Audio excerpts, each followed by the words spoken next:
Ini sampai punya sekolah modeling sampai 21 tahun itu kan sebuah komitmen banget ya. Apa sih yang mendorong motivasi terbesarnya sampai nggak pernah berhenti gitu? Nggak pernah berhenti untuk punya sekolah modeling. Oh iya. Jadi kenikmatan setiap profesi yang aku jalani itu berbeda-beda gitu ya.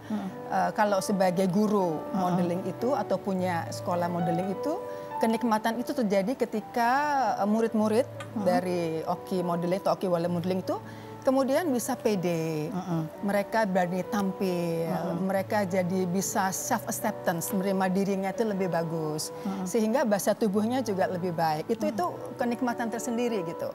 Apalagi kemudian kalau ada orang tua yang bilang, aduh Mbak Oki, sekarang saya punya anak perempuan misalnya. Anak saya tadinya tuh pokoknya pakai sneakers terus kalau mau nyetir mobil yang jeep terus. Sekarang kan rambutnya pendek misalnya.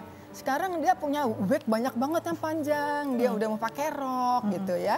Atau juga ada orang tua yang bilang, saya ini masukin ke sini kan dia tomboy gitu ya. Kadang-kadang ada anak yang datang gitu dengan muka yang jutek gitu, nggak suka karena dia ini kok nyaknya ibunya kok nyuruh saya ke sini sih gitu ya. Sampai ada yang nangis, sampai harus jongkok gitu ya, diem mogok. Iya.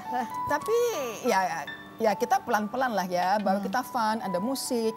Kamu nggak harus jadi model kok gitu, karena banyak juga perempuan-perempuan atau laki itu yang ke modeling school itu pasti harus jadi model gitu, literally harus jadi model. Tapi ternyata setelah saya jelaskan enggak harus jadi model, just the best version of yourself gitu ya. Dan aku juga kalau ngajar di kelas aku bilang, kamu nggak bersaing ya sama yang lain enggak gitu ya. Kamu hanya asik-asik sendiri aja gitu ya. Kita berkembang sendiri. Asik sendiri, kamu pengen bagus-bagus sendiri gitu ya. Jangan gue mesti bagus dari dia, enggak gitu. Sebuah kompetisi. Jadi itu mungkin yang buat aku jadinya terus seneng gitu ya. Emang cita-citaku dulu sih salah satunya ada jadi guru sih memang. Oh, itu menjadi salah satu cita-citanya. Nah ini, kan tadi Mbak Oki bilang bahwa ini ya panggung. Mungkin harus pindah panggungnya. Salah satu panggung yang dijelajahi Mbak Oki itu adalah juga adalah panggung politik, ya kan? Panggung politik ini ya kita lihat ada cuplikan statementnya Mbak Oki ya tentang public speaking seorang politikus. Seseorang itu bisa masalah public speaking ini ngajar juga public speaking ya, karena di sekolah modelingnya juga ada pembekalan public speaking. Ada. Kita mau kasih challenge nih buat Mbak.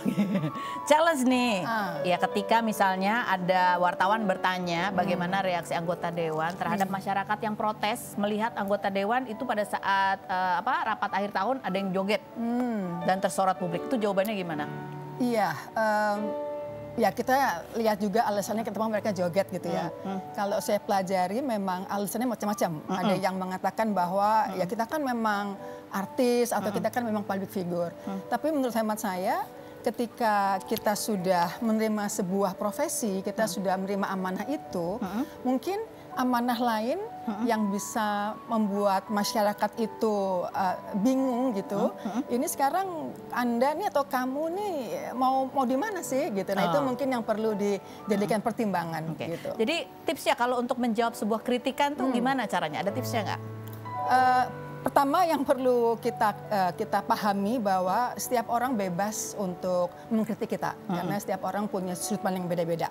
Tapi saran saya kita bisa coba melihatnya dari sisi yang lain, dari yang dia lihat. Gitu. Dari yang dia lihat? Ya, kayak misalnya dia bilang, kok misalnya joget-joget gitu. Dia lihat joget itu kan karena sebagai anggota dewan kok joget-joget. Maka kita ngeliat sisi lain bahwa memang seharusnya kalau misalnya kita sudah menerima suatu amanah, maka yang lain memang kita harus pertimbangkan gitu. Jadi harus memahami dulu sisi orang yang mengkritik begitu ya, bukan langsung mengcounter. Betul. Yaitu public speaking itu bukan hanya berkaitan dengan bagaimana cara berbicara dan pemilihan diksi saja, tetapi bagaimana mengelola emosi agar diksi yang dikeluarkan itu juga tidak emosional. Oke, nanti kita ngobrol lagi sama Mbak Oki. Berikutnya ada Keila Valendro. Ya, kita lihat dulu profilnya berikut ini.